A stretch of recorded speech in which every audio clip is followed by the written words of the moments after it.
এখন আরেকটি চ্যালেঞ্জ ছুড়ে দিয়েছেন। 19 দফাকে উনি 31 দফায় বাস্তবায়নে চলে গেছেন। উনি কিন্তু প্রতিশোধ নিতে চান না।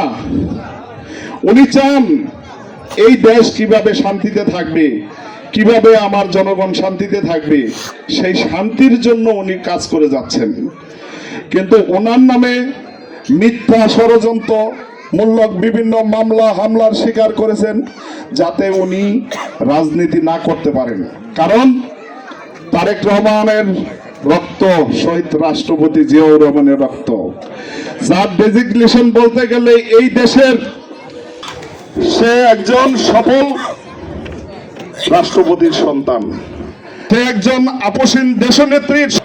শেখ হাসিনা আগামী 100 বছর জন্মগ্রহণ করলো, তারেক, এটা আমাদেরকে মাথায় নিতে হবে।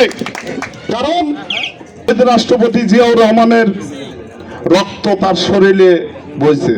কাল থেকে এই সরকারের কর্মকাণ্ড যখন তারেক রহমান শুরু করছেন, ইউনিয়ন পর্যায়ে বিভিন্ন কর্মসূচি বহন করতেছেন কৃষকদের পাশে, তাই বেছে নিয়েছেন তারেক রহমানের অপপ্রচারে লিপ্ত হয়েছেন। সে হাজার হাজার কোটি টাকা ব্যয় করেছেন তারেক রহমানের কোনো বক্তব্য যাতে প্রচার না করা হয়। সে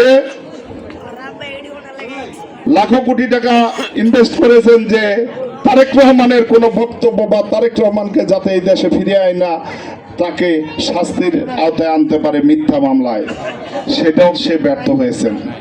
অনেক ক্ষমতা দেখিয়েছেন, কারণ একটাই, কারণ জানে তারেক রহমান শহীদ জিয়ার আদর্শ এবং নীতি নিয়ে যে রাজনীতিতে নেমেছেন, তখন তারেক জিয়া বলেছিলেন যে শেখ মুজিব